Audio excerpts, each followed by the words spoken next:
Welcome again to another episode of the Seventh Voice Podcast. I'm your host, Azeez Adesanya, and today I have another special guest in the house with me. Today we're going to be talking more about real estate. I have one of the top real estate agents in GTA with me today. He's a friend, he's a brother, and we also actually belong to the same brokerage, which is going to make this conversation even more friendly. I want you to welcome to my podcast today, Tristan Clunis. Did I pronounce the name properly? You did great. I think I should have done better, right? You wanted to take two? No, I'm joking. Okay, No, we don't have a take two. We don't have a take two. We don't have a take two. You're good. I know. I mean, It was like, awesome. It was great, The name. I'm glad I didn't make the mistake with the name. But I want you to do something for me. No matter how much I'm going to be able to introduce you, I know you are the best person to tell people about who you are. Okay. Who are you? Who's Tristan Clunis? Okay. So Tell my audience. where do Who's we sitting start? here? And how long do we have? No, joking. So as you said, my name is Tristan Clunis. I am a realtor here and we were at Royal LePage Signature. Fortunate to know you and to get to hang with you and talk to you about a bunch of stuff, not just real estate. We talk about all kinds of I stuff. guess we're going to touch on a lot of those stuff today. Let's It's not do it. going to be only real estate. Yeah, which I like. So I've been in real estate for 12 years. I'm in my 12th year as we speak. I've been doing it full time ever since back in 2012. I'm married. I have a beautiful wife. I know. She's not here, so it's okay. I could still, honey, I love you. But yes, I have a beautiful wife. So I'm not paid to say that. That's why I'm saying that. That's good. And I have a son. He's 3 years old, named Emmanuel. And yeah, we work mainly, for real estate wise, we work mainly in Durham, but we do Scarborough. I'm originally from Scarborough. Originally, if you want to go way back, we can talk about, like, I was actually born and raised in Jane and Finch, actually, first. Jane You probably didn't know that, yeah. Oh my goodness. So I lived right in the hood. That's a popular place. And people know that I lived in Driftwood by Jane and Driftwood. So people that know the area know what that area is about. I grew up there from 0 to 11, I think, and then I moved in with my dad, who lived in Scarborough and Galloway. So I went from one hood to the next hood. To another beautiful hood. Yeah, literally. So I grew up, Jane and Finch on top of a convenience store, and then I went to Galloway, which was known in Scarborough and throughout the city as one of a rough neighborhood as well.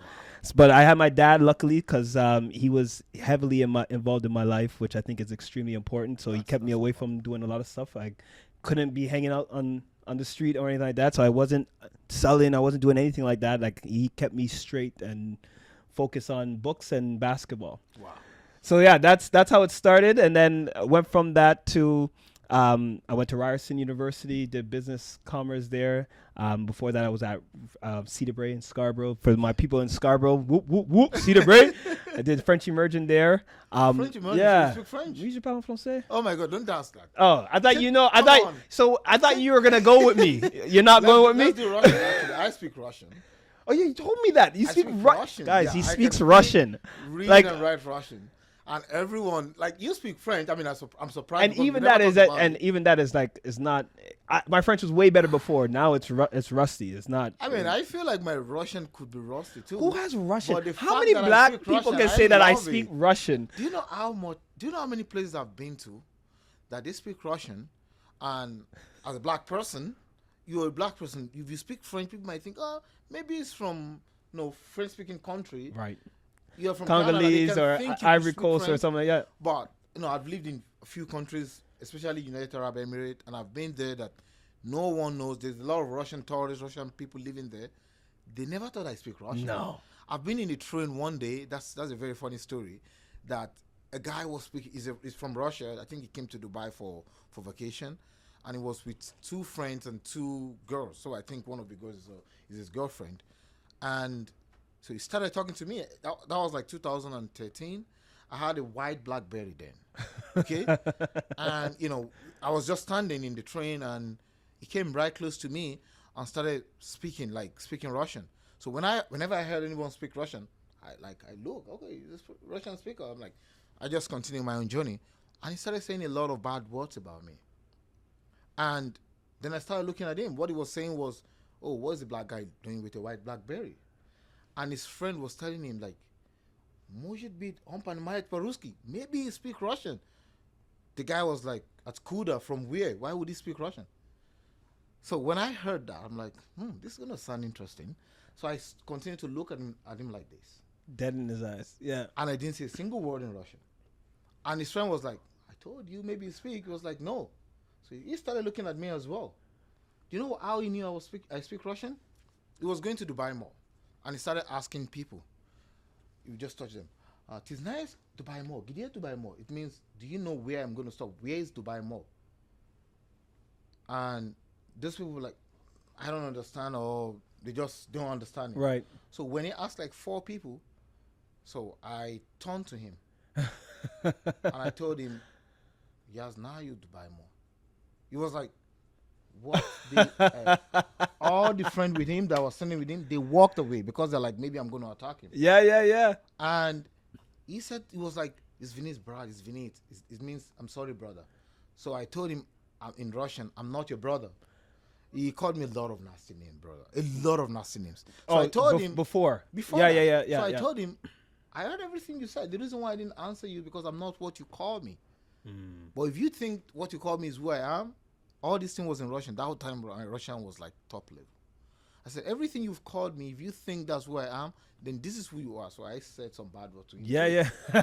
And he was like, he reached his bus stop at Dubai Mall. He went out of the train with his back. He was walking back, looking at me like, I don't want to turn my back. Oh, he wasn't. Yeah. So I get what you're saying. Like, people don't believe I speak That is Russian. wild story, though. In this broke with Royal Page, I went for a showing in Kitchener with my client. I met an agent with Royal Page. She's from Ukraine. And immediately she came out of the place. I just look at her card. Oh, so I know she's Russian and I speak Russian to her. She was like, "How do you speak Russian?" For like 2 minutes we were communicating. My client was, "Where did you learn this language?" I'm like, but it is what it is. I like that I actually can speak that language. Yeah. Because I can. I would be using that to my advantage. Oh, no, I can't. I could never have. If I learned Russian, yes, I would be putting myself in positions just to I use that just to language in make people Dubai. look at me like. I used it in Dubai. That's it got me a lot of crazy. opportunities. So For sure, I remember you got jobs from it. yeah. Yeah. I got my first big job in Dubai was Because you speak- mainly because I speak Russian. That's amazing. They don't look at my CV like I have something more than. No, the lady was looking at me. "You speak Russian?" I'm like, "Yeah." She was like, "Are you sure you speak or you just?" I said, "No, I speak, read and write." They have a Russian manager. These guys kind of started talking to me just to hold me down because the manager is not in the office. Right. They waited for the guy to come into the office. He came in for 10-15 minutes, no English, only Russian language. They said, "We give you the job." They didn't even look at maybe I have a degree or no, just the language. So and you just learned it. Like, how did you pick it up? So I went to actually study Russian language in Ukraine. So Gotcha. imagine, I like this podcast. We're going totally in different direction. I like Let's just it. flow. So when I went to Ukraine, that was in 2008, 2009. I wanted to learn Spanish or German, and I'm from Nigeria, as you know. It's a little bit challenging to get German visa or the visa to go to Spain, but I still want to learn a new language, and so I Right. want to go to a place that I can learn language. Apart from UK and US being difficult to go at that time, I want to go to where I can learn one of these 2 languages, but I couldn't get a visa. So I got the opportunity of someone telling me that, "Hey, you can go to Ukraine." I'm like, "Why would I go there?" "Oh, you can learn Russian." So I started looking at Russian words online, like, let me see. Interesting. So I applied for the school there. I got the admission. I went to Ukraine to actually study Russian language. And the goal was finish Russian language and then go study oil and gas. Maybe I would have been in the oil field now. So Fair enough. So I have a diploma in Russian language. Wow. I actually went to learn. And the how good thing- long? How many I years? was there for 13 months. 13 months, and you learn the language. The good thing is this. I went there Like, to what are learn we having Russian. a conversation about? You said that you went there for 13 months To learn Russian. and you learned Russian and you got I and you was know really it. good at it. The good thing is this. You can notice that even in me in Canada. I like going out to meet people. I like going to events. I like meeting new people. Yeah. I met people in Ukraine that have been there for 2 years and they didn't speak Russian. Within 6 months, I was able to represent my school in a Russian competition. That's crazy. I went to whenever I finish my classes in the afternoon, I go to park. I meet people, especially girls. If you want to learn the new language, talk to girls. That's the way to They wanna go. Talk to you. That's fair. So when I started talking to them and then I started picking the words. I will have a female friend that will be like, "Let's go out in the evening." So I'm like, okay, that's good. We walk around the park. We go to market. From there, I will go to like clubs. I like dancing. I started dancing, so I started meeting more people. I realized I learned Russian more on the street than in the class. That's what they say. But what the class did for me is the professional conversation of Russian. Got you. So when I was studying, when people talk to me in Russian, they're like, how did you learn Russian? The Russian speakers. Because they would tell me, you cannot speak the street Russian and feel like you still understand something professional about it. So that going there to learn and not just waiting in the class. And that's what affected a lot of people. They just want to learn in the class. Right. And sit down. I went out, learned, talked to people. That's very I impressive. picked up that language. It's been 14, 15 years now. I will still And you myself. still feel like you're fluent as fluent? No, not as fluent as before. What about but understanding? I can communicate. No, What I about- understand. Understanding is like I understand. second nature My almost. communication is what it has slowed down. Yeah, that's the same thing for I me. can still read very well. I can still write. So it's that talking that. Yeah, that's the But- same thing for me. It's same thing with French. So I did French since senior kindergarten, Wow. all the way to even I did even courses in university. But if you're not practicing, Yeah, if you're dude, not it's- practicing it, that's it. so You're to losing understand to understand if somebody's speaking to me in French, it. Okay. I'm right there with you. But to But you speak can't back, it's speak rough, back, bro. yeah, It's it's it's Even- not the even- same. One of my friends that I knew in Dubai at that time, that was like 8-9 years ago, is in the US now. I spoke with him like 11 months ago, and he told me, like, Azeez, your Russian is weak. And I said, I know. Come on. So yeah, you got to just put yourself back in. Just go to Yeah, Russia. I Go to guess we'll be Moscow. fine. Come on, not now. Just go to So, Moscow for let's a just weekend. get Sorry, back go into ahead. it. Go ahead. You mentioned a few things, which is not even part of what I was planning Sure. to ask you. Go ahead. You know, you growing up in what we could consider a hood, which Yeah. people can have different meanings to it. I always think hood is where you might be able to learn some lesson. You just need to not put yourself into that society so much that you forget who you are. Yeah.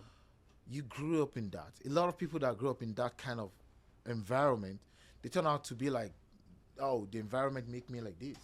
Yes, you said your dad was really there to help you, but how were you able to survive apart from him? Because he's not going to be with you 24/7. No. How are you able to actually survive growing up in that environment? So there's a couple things. So as I mentioned to you, my dad was strict with me when I was younger. My mom, the plus that she gave me was, even when we were in Finch, she always used to tell me, we're not Finch. If that makes sense. So we're living in Finch, but we're not Finch. We don't represent Finch. You are bigger than that. She used to, back in the day, they used to have the magazine. Some people may know Jet magazine.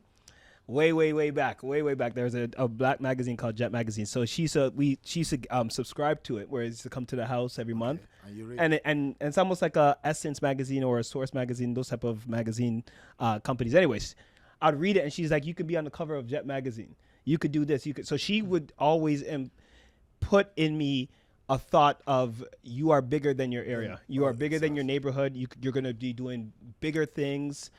Think big, think business. That was definitely my mom that helped me to think big from a very young age.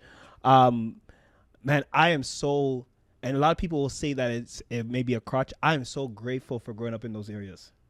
Wow. I look at my life, I'm just like, buddy, I wonder how things would have been if I didn't grow up in those areas. Because the way for one, I'm grateful. I know what it's like to live with roaches, with mice, with luckily not bed bugs, but roaches, mice. Living on top of a store, as I mentioned to you, living in an area where, and it was a fish and chip store. So all the potato when they have the potatoes come in and to make their fries, mice and roaches used to come in those bags. Funny enough, so we used to have them come up. It was gross. Anyways.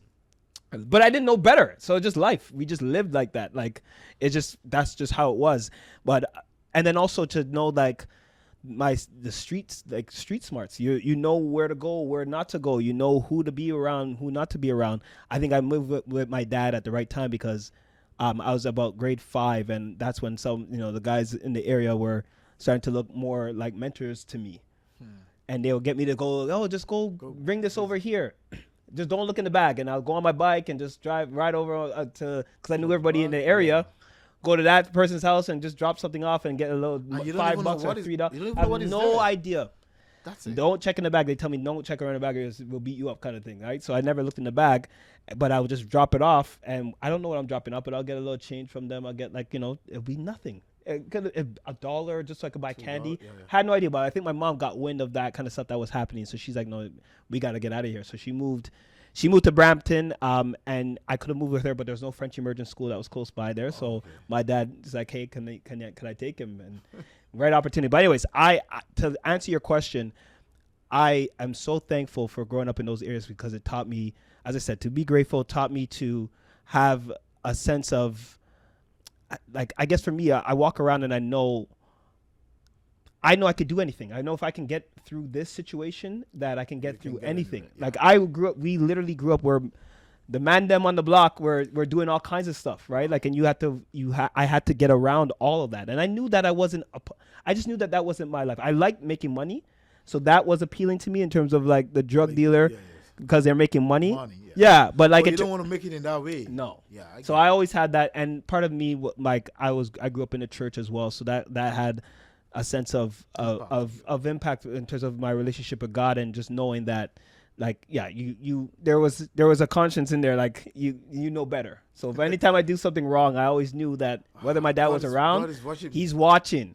That is the biggest fear. If a kid can have fear of God over you.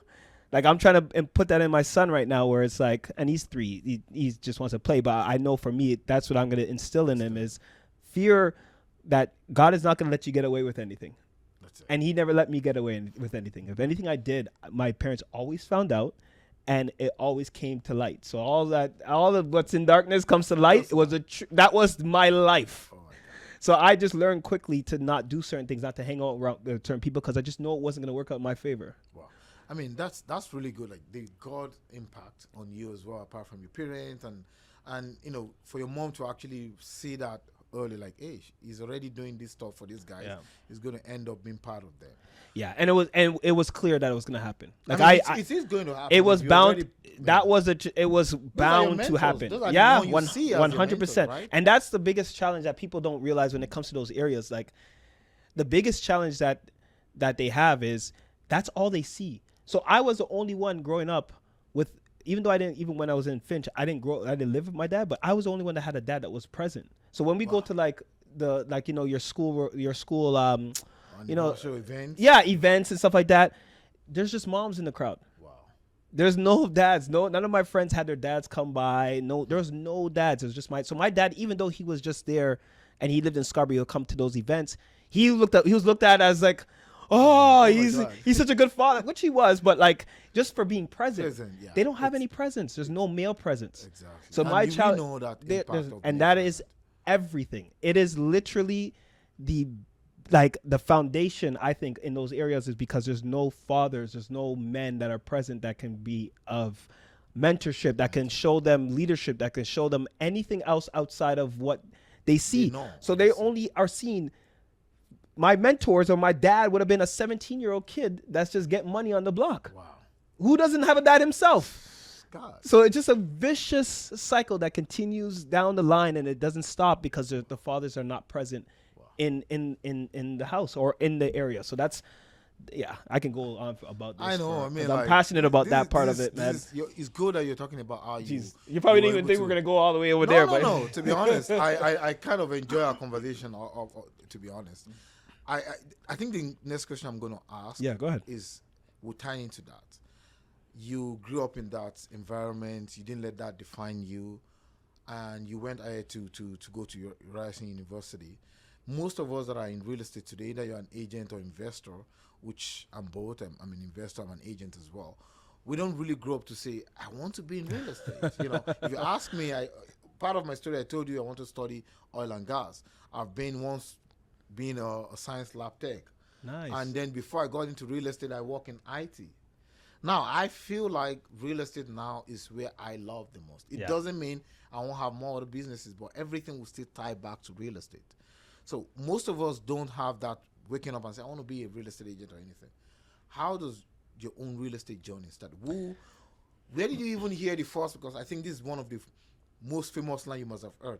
Oh, you know how to communicate very well. Go get your license. Is that how you got into it as well? Yeah. So, what got me interested in real estate? My dad owned his property in Galloway. So, funny enough, it was still in the hood, but we're right in the midst of it, and it took forever to sell because of where it was located. But he owned it. So, me seeing his interaction with the agent, his name, I remember his name to this day. I think is Agent Trump. Sorry, Agent Trump.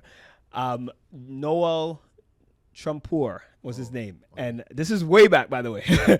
But I've never had any interaction with a realtor before that. So me seeing him, talking with him, he's showing us homes.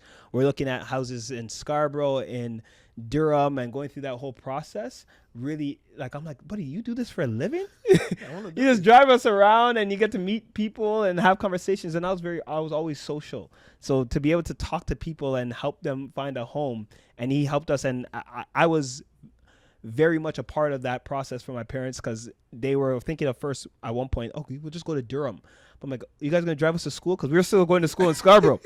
So either you get me a car or you drive us to school, but something has to give. Exactly. So they weren't interested in any of them. So so they decided to go to the border. So we found a place, to this day is my favorite neighborhood, in like Port Union, Rouge Hill, which is like the dead last stop before you get to Scarborough. We are at the last bus stop in Scarborough, literally right at Starspray and Lawrence. For those that know Scarborough, we're at the last stop. So we're there. I pretty much found the place for our family, and that's still to this day my favorite home. That was where you actually have interest. But when you actually got into real estate, were you doing any job before? Yeah, so for real estate, so as I mentioned to you, I was at Ryerson University. I had a roommate, him and I, he's one of my best friends to this day. We were both bit with the real estate bug from the $1 Million Listing show. So the $1 Million Listing, LA and New York, watching Ryan Serhant and seeing, oh, these guys drive Bentleys. They're driving they're driving Bentleys, $10 million homes. Oh, Rolexes. The whole. Let me get into this business. So I got me excited, got him excited. We're young. We're like, yeah, we're gonna do this. Rah, rah, rah, rah. So, anyways, we said it at the time and watched the show, but we kind of brushed it, kind of let it be. Got into careers. I got into working at TD Insurance. I ended up at TD Insurance. My friend ended up at TELUS. And while there, I'm like, you know what? I really want to do this. I really enjoy it. I kept in touch actually with the agent for my parents, and he kind of told me about the business. And I'm like, oh no, I'm gonna do this. So I made a decision. I'm gonna get into it. I'm working at TD Insurance as a licensed home and auto insurance broker, and you can't have both licenses at the same time. Yeah.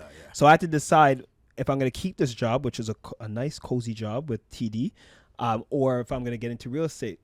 But I'm going to just ease myself into real estate. So I'm going to get a part-time job, or work full-time in that job and do real estate part-time. Yeah. So I got a job at CRA. It took me a full year to get this job at CRA. They put you through the ringer, a bunch of tests and a bunch of interviews. Security check, all kinds of checks. Every type of check. They checked. A full year to get this job. Finally got it at the end of the year, and I was going to leave TD the top of 2012 in January. So I remember January. I remember very clearly. January comes. It was around my birthday, funny enough. My birthday's at the beginning of January. I'm like, deuces, I'm leaving. I left on a Thursday. No notice, no money saved. Just the whole idea was to go from TD Insurance into the CRA job and then work in a real estate bomb. I got my license that year before, like those months before. So I'm ready to go. Sign up with a brokerage. Left TD, started my CRA job on Monday, orientation week. I'm excited. I'm finally doing real estate. Let's go. Full time. Let's do it. Full-time job, doing real estate part-time. First day of orientation at CRA, they say, if anyone is a real estate agent or a mortgage broker, you cannot do this job. And you left your TD job? I left my TD job in the best fashion. I was like, do somebody here. I'm God. I'm not. You will never see me again. Oh my gosh. I was like, oh, maybe you'll see me next week, because I had to. So they said you can't do this job. CRA's like, if you're going to be a mortgage broker, real estate agent, you can't have access to everybody's information. Right? Everything. We have everything. We can't allow you to have that type of access and be able to sell on the side. Exactly. So they gave me a week. I went up to them the first day on the Monday, and I'm like, guys, I was honest with them. I'm like, look, I just got my license. Just got it. You tell me I can't even do this part-time? They're like, no, it's a conflict of interest. It's a massive conflict of interest. Well, if you would have been able to continue the job if you leave the real estate license. Yes, so I would. So they're like, okay, you can stay with our job. You can stay with CRA, which is fine, which is a great job, cozy job, comfortable, like all everything that you could think All of, the benefits, of that, everything is there. And put real estate to the side, or jump into real estate with no money saved. We have nothing. Wow. We have no money saved at all. I was 2 years in my marriage. We just got married in 2010, so it is 2012 now, and we are fresh. And I remember looking at my wife. I'm like, look, if I was to not do the CRA job, and I did this real estate, would you be for it? Yeah. Like, are you going to be okay? Like, what do you think? Do you think we can do it? Do you think I can do it? Would you be okay with it? Because obviously you have to ask your wife. Of course, Brand new wife. And we were young. We were 24, 25 years old at the time. I think I was 25. She was 24. And she looked at me. She's like, I'm down. I'm with you. Let's do it. Was she working at the time? No. She was in school. Oh my gosh, like my it was story. not a good situation. That sounds like my Bro, story. listen. She was in school. And she was working. She was doing both, but she was finishing up her degree. She was becoming a teacher, and she was going through that whole process. She was doing part-time work, probably. Working part-time and going to school, or vice versa. I mean, I think she was going to school full-time and finishing up her degree part-time. Oh, okay. But it was a lot, and we were not in any position to be doing what I'm doing, of leaving my full-time paid job, and we have bills. We were renting a place, living in a basement apartment at the time. I know. Everything is paycheck to paycheck. You know what I mean? And she said, "Let's do it." Even which I love her to this day, baby. I love you for allowing me to make this choice, because I mean that's what you gain when you have the right partner, right? 100%. If you're getting into any business, especially our business, we were just having chat before we started the podcast, and you're having call with your client about what is going on. Yeah. How challenging it is if you don't have the right support system, and the best support system you can have is your partner. If you don't have their blessing on go ahead, I'm going to be there with you, it's tough. Yeah, it's tough because you're not guaranteed to succeed. Not at all, dude. I had nothing. There's no. It wasn't. When I say nothing, as in, I didn't have a database. I didn't have a client lined up. There was nothing there. We're going to talk about that. So let me just finish that part of it, so I can let you know how that played out. So I also talked to mentors. They're like, look, if your wife is willing to ride with you, and you guys can sleep on a floor together at somebody's house, do it. So they also asked me, can you get another job? And so I tell other people, if you're employable, can you get another job? Because that's what CRA would have been. Yeah. Why not take the chance, do this? If it doesn't work out, you can always go back and get a job. Yeah. So I'm like, okay, I'm going to just try it. And it was the scariest, to this day, one of the scariest moments of my life was to make that decision. Friday, I told them, guys, I'm going to leave. And they looked at me like I was crazy. They thought, the trainers, the people that interviewed me, all the people from CRA thought I was guaranteed to leave real estate and do CRA, because everybody else would have done that. Anybody else would have done that. They're looking at me like, why would you? You look at CRA, you look at this jobs, what people consider job security. Yeah. You feel like this is secure. I'm getting my money. It's a government, government job. That's a big thing. Government job, right? You're secure. Government employees act like they run the world, right? Because they have the job security, right? So is there really any job security anymore? No, there's none. Come on. So I was there and I left, and I'll tell you this: that weekend, a friend of mine who, I mean, to this day, I will even shout her out because she's my first client ever. She was somebody from TD, who's like, look, we want to sell our place. And Mingo, I love you, baby girl. I love you. She's a friend of mine. I appreciate you. She's like, you know what? I'll give you, I know you're new. I know you're brand new, but my mom and I were talking and we want to give you a shot.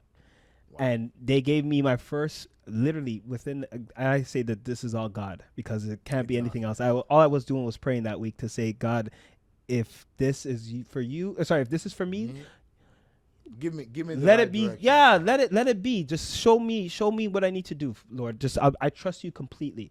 That weekend, bro. Friday I left CRA. That weekend she calls me like, we want to sell our place in Mississauga. Wow. And we put it up she's like, we want to get it done because we have another place that we want to move into. We put it up on the market within a week. We sold it that day. that day. Only You were God alone, balling, the bro. Lord above You were that balling. day. So I'm seeing within 24 hours, the house is sold. Like we put it up on the Saturday, which is a odd day. I'll never do that again. Back in the day, I had no idea what to do. What was it? Put up on Saturday. By Sunday afternoon, we had the house sold. And I'm looking, I'm like, and it was a quick closing. I think it was under 30 days too. You start thinking, am I doing everything right? Or there's Bro, I'm looking at it. I'm just like, hold on. Let me just do the math. I looked and did the calculations of how much I'm going to make. I'm like, did I just make that much money in 24 hours? Is this how the business works? Oh my goodness. So I was on cloud 9, obviously so grateful. And that first year in real estate was like that. Even a client that I was just talking to, he was one of my first clients too. Wow. We've done multiple deals together. He's an investor. To this day, I always keep in touch with my people no matter what. That's the biggest thing I'll tell anybody. But they brought the business to me. So I thought that this is how the business works. I made more money in my first year than I made working my job. So I'm like, this is the business. Oh boy, no. No, hey, that's my next question. I want to know. I will tell you. Tell me about the challenge. So the first year, go ahead. Ask your question. Set it up. The first year. Because one of the challenges I faced, I was able to quickly kind of get solution to that challenge actually. When I want to get into the real estate, I have a friend that have a brokerage, and and was like, yeah, you're going to join me. It was kind of the people that ring it to my bell here to my ears to say, are you going to wait till 2-3 years before you get a license? Get it now. So it was kind of easier for me to say I'm going to join this brokerage.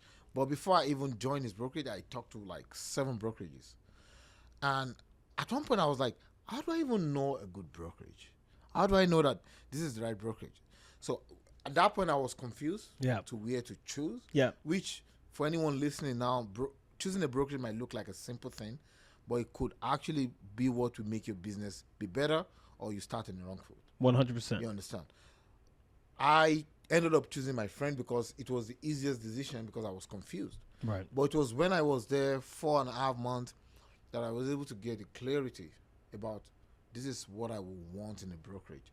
Forget about what I want in myself. Yes, I know I want to get into real estate, but if I don't get the right set of people around me, right, set up, I might not be able to grow.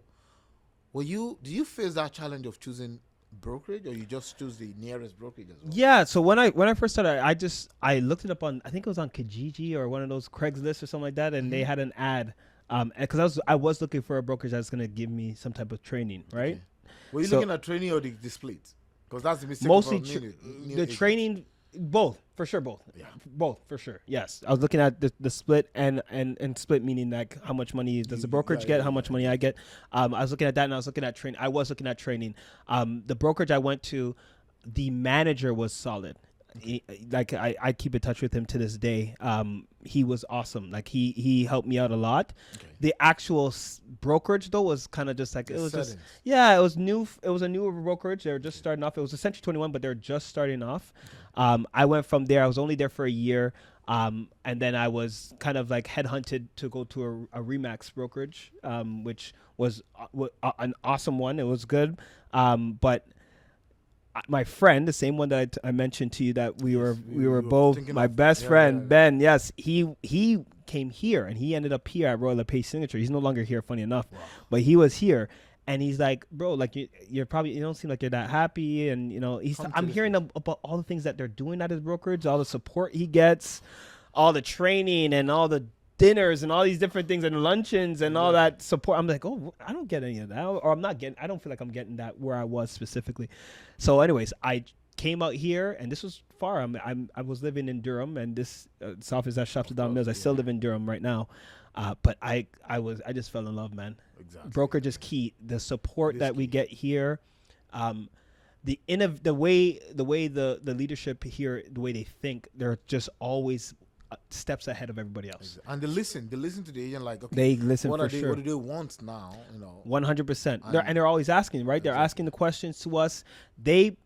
What you just said, they listen is crucial. There's some brokerages, the good ones put their agents first. Yes. So the ones that put their brokers first are the places that you want to be, because they're going to ask you questions. They're going to listen to you. Yes. They're going to give you the things that you need, the tools that you need, and try to make your life as painless as possible. For your business. The business is already kind of challenging. Yeah, already. Yeah, yes. Tell me about the challenge you faced in the second year. Bro, so the first year, so first year was like breeze. I didn't do anything. in a sense of I no phone, no cold calling, no No nothing. database, Everybody, people called me, and I was like, oh my gosh, this is the way the business works. Everybody's just gonna call me, and I don't have to do anything. I don't have to do nothing. Just answer my phone, and that's it. And that's how it was the first year, and it was like it was beautiful. I'm like, this is I hit yes, CRA who? Yeah. Oh boy. The second year was not that. The second year was rough. The phones stop ringing. Yeah, exactly. Not calling, ringing. Probably the Phone- market does what it always does. As No, well. no, the market was fine. Okay. The market was completely fine. It was my phone that stopped ringing. Because I realized now, looking back, I realized that everybody wants to help you out at first. When you first start something, you have your supporters that want to help you out. But after that, now they want to see, okay, are you actually good? Growing, right? Are you doing? To yeah, get better, what are you right? doing to get better? What services do you provide? All that honeymoon was gone, and it was the roughest year ever. I had to get another job. Wow. I didn't, because I didn't make the adjustments. I just assumed that everybody's gonna call me. Nobody called. I wasn't door knocking. I wasn't cold calling. I wasn't calling my database like what I do now, where I keep in touch with people. I wasn't doing any of that stuff, and I didn't know what to do. And this is when I was at, as I said, I was at the previous brokerage. Yes. And I just felt like I was told, oh, just knock on a bunch of doors, and this, and I didn't care to do any of that stuff. Man, it was rough. I think I did 3 deals or something like that year. Did nothing, like where it was. And remember, the price. This was about 10 years ago or 11 years ago, right? So it wasn't, price point wasn't high. So I wasn't making any money really. I think I did $26,000 or $25,000 for that year, and which was brutal. I had to get another job, so I was working. Luckily, with my uncle, and he had a bunch of restaurants, and I was working with him. And I was told, I was put in a position where I could really go the distance with his restaurants and just leave real estate, which is how everybody feels in their second year, because the second year is when all the fees start to come out again as well. So in year 2 is when you really know who's about this business. Exactly. You can stay here. If you can stay here or not, because all the fees come and all those dues and all that stuff. So I was ready to quit, man. I was ready to get out of the business. I was like, look, I'm going to help my uncle out. He has a great business. I'm going to expand his restaurants and all that kind of stuff. And I was done. And I remember sitting with, again, a couple mentors, and they're like, for one, like, do you do work?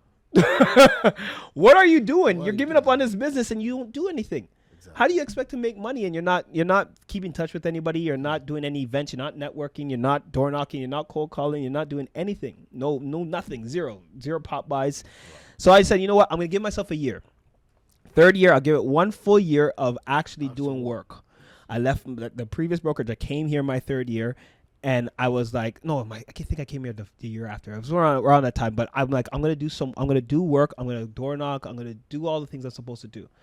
And it's not going to pay off right away. No, it doesn't. But you can start seeing the effect of what you're 100%. Right? Keep a database. I put everybody into everybody I knew. I put them in a database. I did all these different things, and I started to keep in touch with people. And did you start with sorry, like, yeah, go ahead. I always want to ask that question. For me, it was, I don't really have the support system. I wouldn't say you're lucky to be born here, because even people that are not born here, they create that network, which is what I did. But I don't have that support system of people around me, trusting me. But I started with, I think, the 2nd month. So I did my first deal as a pre-construction sale. Nice. I've never been paid for that pre-construction up to today, by the way. What? I did it in Calgary. Imagine if I'm only selling pre-construction. What would oh my goodness. So the pre-construction deal was in Calgary, but it was really encouraging. Like, oh, I did the first deal. Like, I was happy. Before that time, I've been close to do like 4 or 5 deals that didn't work out, right? But of course, that was good, right? And then I didn't get it. And then I got the pre-construction. They said, okay, they're not going to pay you until they're about to finish. They're going to finish the project next year. That's when I get to know that our brother don't pay you right away, pay you when they're about to finish. The main point for me was when I finished that deal, or when I was doing that deal, then I talked to someone in my previous brokerage, like very good friend of mine. And Asan, if you're hearing this, you're one of my helper at the beginning. It was like, dude, you need to start doing rental. I was like, rental? How does it work? He said, just do this. Make sure you message the person that lists the property. And I'm like, really? So I went home. Hey, babe, this is what we have to do now. My wife, she was the one that took care of taking property from talking to the person, messaging them. Nice. Then we started doing the rental. Then, started doing like 4 in a month. Oh, 5,500. Oh, that's not bad. Not bad at all. 4,000. So for me, I built that database and the knowledge from my second month, I believe, through rental. That's awesome.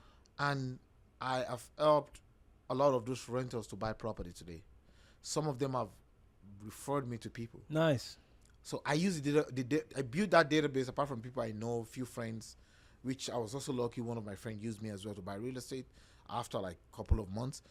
I started using that renter to do the database, to build it. I still build it. I still have those database solid now, still talk to them, even though they were my tenant. Right. They were my rental clients. Right. Did you do that at the beginning, or, I mean, the first year was you were balling, you were able to do some deals. The second year, you get to know the real truth. Oh, yeah.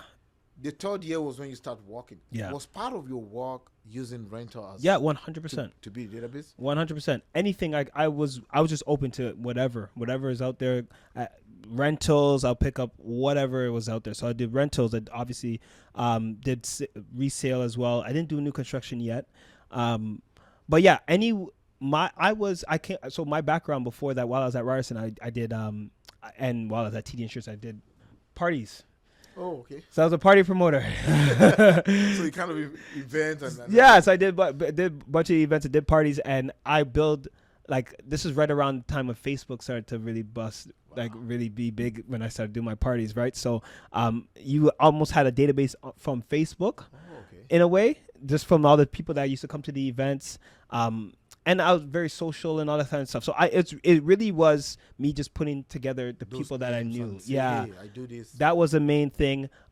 Church helped out tremendous. Like, once people see that you're hungry and you actually know what you're doing and you're willing. And if you don't know, because I'm new, you have people around you that can give you the advice or give you mentorship and training. So yeah, those different things. Anywhere, I think people downplay, unless they're coming from a situation like yourself, where if you're here and you know a lot more people than you think, you got to sit down and write down everybody that you know, names and numbers, all the names and numbers, emails, put down all the people that you know and start calling them.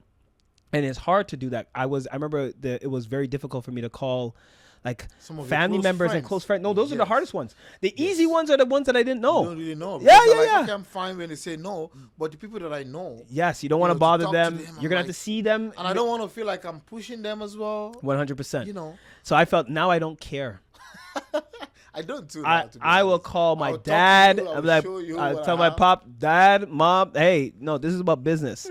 I tell them exactly what it's for. And people know whether you're genuine. If you're only calling for that, then they you have a problem. You just want their money. Yeah, exactly. But if you call to check in with them and see how they're doing, and if you actually building relationships is what this business is honestly about. That's what I want to ask you now, because I know you're really good. I see a lot of. I'm going to talk about a social media strategy as well. I know you do a lot of client appreciation event and everything. I want you to know something. I want to ask you something. What are the main things you do to keep your database intact? Because I've spoken with a lot of people on this podcast, outside of the podcast. The main ingredient is the relationship.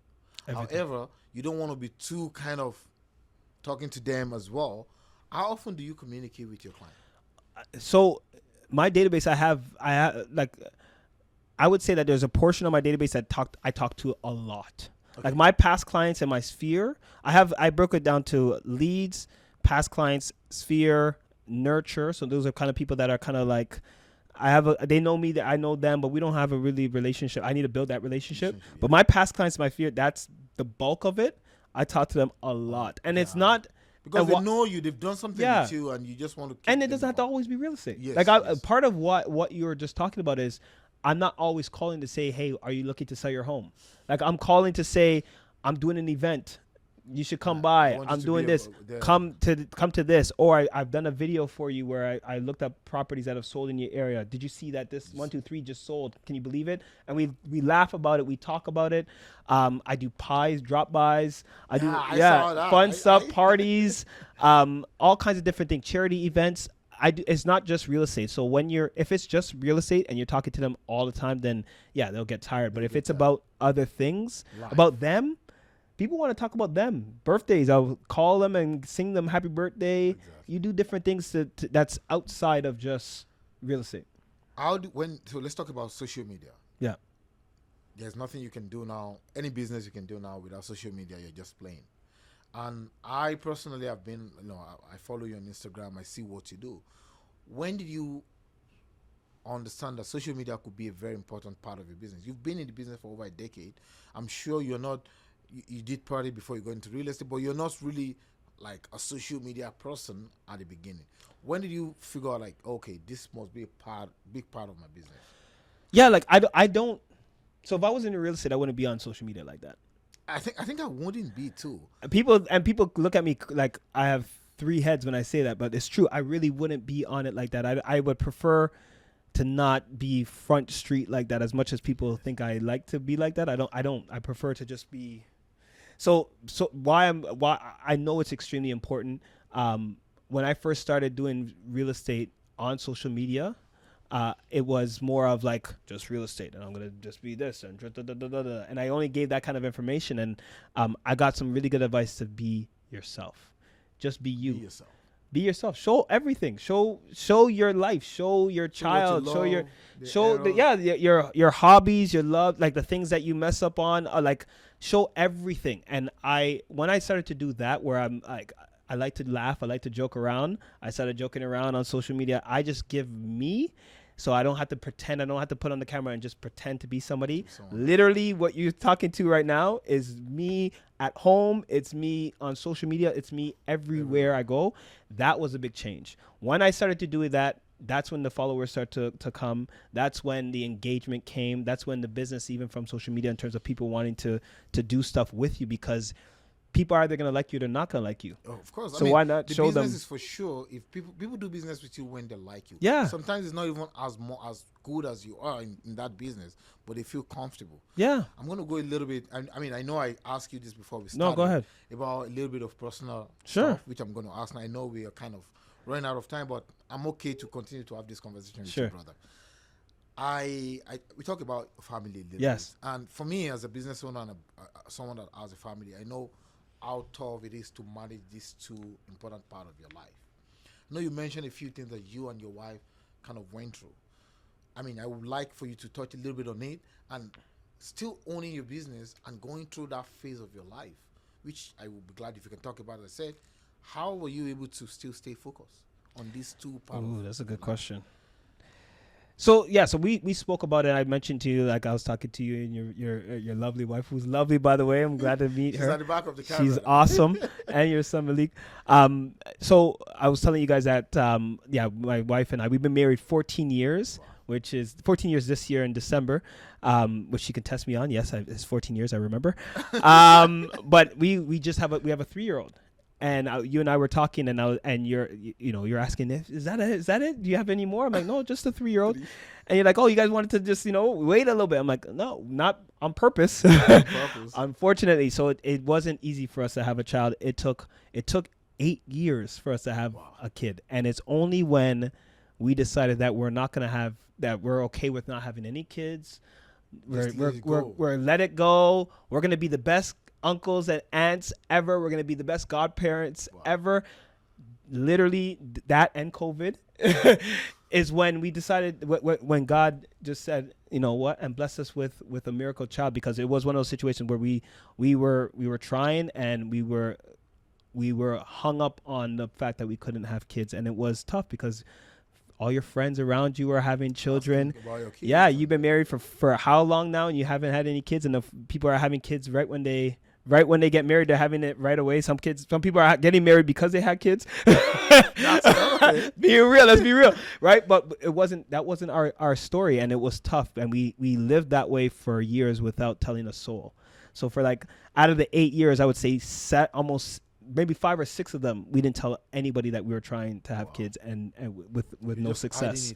Hiding it, making excuses. Oh no, we want to live our life. Oh, we want to travel. Focus on our business. That's what we used to say. I used to say, oh, I'm focusing on my business.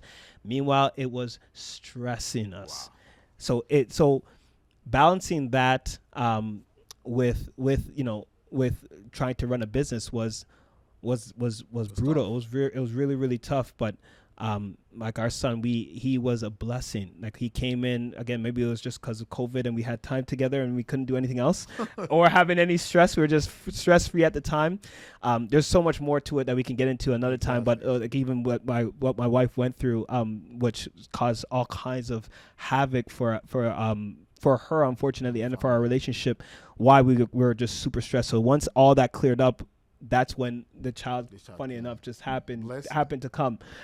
So yeah, like I just feel blessed, man. I to answer your question, as I said, to balance it right now, I feel why not? Like he's a blessing. So I look at it as you have no choice. You were waiting for this child for 8 years. And you never get you don't get any manual how to do it, but you just learn on the job. No, exactly. Yeah, and I'm enjoying it. I'm enjoying every second of it. I don't believe that it's just work. We're gonna put your head down. You can't. And like, dude, I've been waiting for this guy. I need to spend time with him. I need to be there, involved with him. And like, I know people talk about work-life balance, but my family is first. Like, I'm doing this for my family, not the other way around, right? So yeah, my family comes first. Exactly. And it's gonna be challenging because I still have goals in terms of where I want to be business wise. Okay. And I know it's going to be difficult to balance the two, but I need to focus on making sure that my family's not affected by that. I don't know. I don't even know if I answered your question. No, you did. No, to be honest, you did. I don't know if I did or not. The truth is, I want to know, because I think every business owner that has a family, they have to go through that phase, and I always want to hear people's perspective. I'll tell you one more thing. I feel guilty. Guilt is what you feel. Now that I have a family and with the son and all that, you feel guilty. There's times when I'm with him where I'm like, oh, I should be working. Yes. The times when I'm working, I should be with my son. Right. So that is what I'm trying to balance right now. Right now, as we speak, I'm trying to balance the fact that when you work.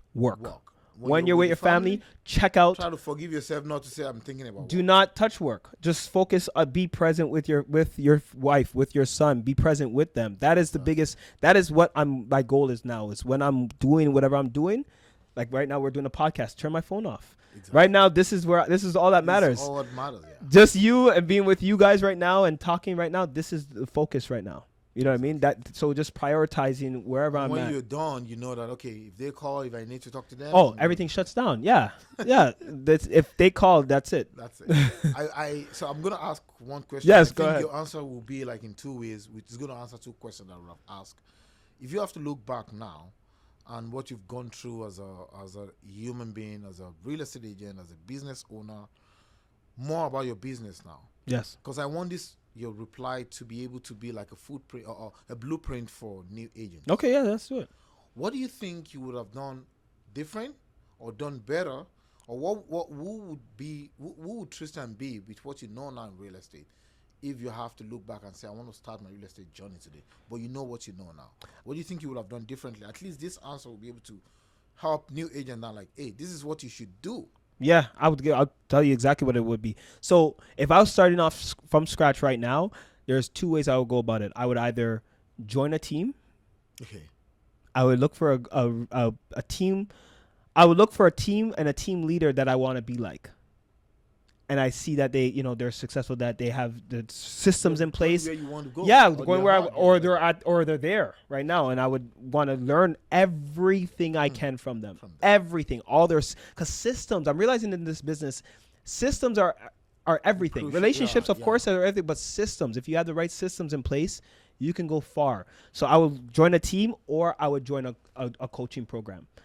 Oh my God. I would do one, and I'm not even technically in one right now, but like I would do one or the other, because there's so much stuff where you hit your head on the wall and you're constantly making mistakes, that if you just had the right and all that is mentorship, right? Exactly. So either being part of a team because you have a team leader that's going to be able to mentor you, or having a coach that's going to be able to mentor you and train you. That is crucial, because you're going to try everything.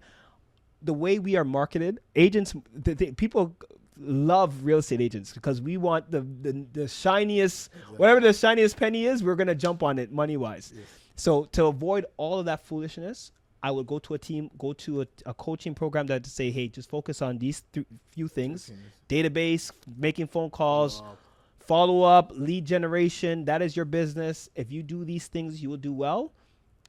I would have cut years off of my time. All the noise, all the years, all the pain, all the money would have been cut off, and I would have been able to just be on the right path right out the gate. So that's what I would say: team or join a coaching program. And I'm not a coach, or I'm not even part of a coaching program. But you've seen the importance of 100%. I know we will be running this off, but I don't want to do this podcast episode with you without asking anything about Canadian real estate. Sure, let's do it. Like in 1 or 2 minutes. Yeah, let's do it. You've been in the business for more than a decade, and you've seen what has happened in the market probably twice now. I think one happened in 2017, which you were in the business at that time. And you've seen mistakes that especially first-time home buyers do make about they want to buy their home, time in the market. What's your opinion about the market? I call it opinion because no one can really predict what's going to happen. I have a crystal ball. I can predict. Sorry, you brought that word.